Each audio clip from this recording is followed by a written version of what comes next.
વાગડાના ઓછણ ગામે રમાઈ રહેલી પ્રતિષ્ઠિત ઓછણ પ્રીમિયમ લીગની આજે ફાઇનલ મેચ યોજાઈ હતી. રમત પ્રત્યેના આકર્ષણ અને ખેલદિલીના દ્રશ્યો સાથે આ ટુર્નામેન્ટનું ભવ્ય સમાપન થયું છે. વાગડા તાલુકાના ઓછણ ગ્રામ ક્રિકેટના રંગે રંગાયું હતું. છેલ્લા કેટલાક દિવસોથી ચાલી રહેલી ઓછણ પ્રીમિયમ લીગની આ ફાઇનલ મેચમાં રસાકસી જોવા મળી હતી. મેદાન પર ખેલાડીઓના શાનદાર પ્રદર્શનને નિહાળવા માટે ઓછણ સહિત આસપાસના ગામોમાંથી મોટી સંખ્યામાં ક્રિકેટ પ્રેમીઓ ઉમટી પડ્યા હતા. સ્થાનિક કક્ષાએ રમાતી આવી ટુર્નામેન્ટો ગ્રામીણ પ્રતિભાઓને બહાર લાવવાનું એક સશક્ત માધ્યમ બની રહી છે. ઓછણ ગામે યોજાયેલ આ ટુર્નામેન્ટની સફળતા બદલ આયોજકો અને ગ્રામજનોમાં ખુશીની લહેર જોવા મળી હતી. ઓછણ ચેલેન્જર અને ઓછણ વોરિયર ગામ સામે ફાઇનલ મુકાબલો હતો.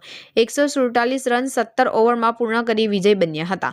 આ પ્રસંગે વિસ્તારના જાણીતા સામાજિક અગ્રણીઓ હાજર રહ્યા, જેમાં ભરૂચ જિલ્લા યુવા કોંગ્રેસ ઉપપ્રમુખ ઇમ્તિયાઝ પટેલ અને જાબીર પટેલ, ઇમરાનરાજ વસીમ ભાઈ શહેરી જેવા આગેવાનોએ ખાસ હાજરી આપી હતી.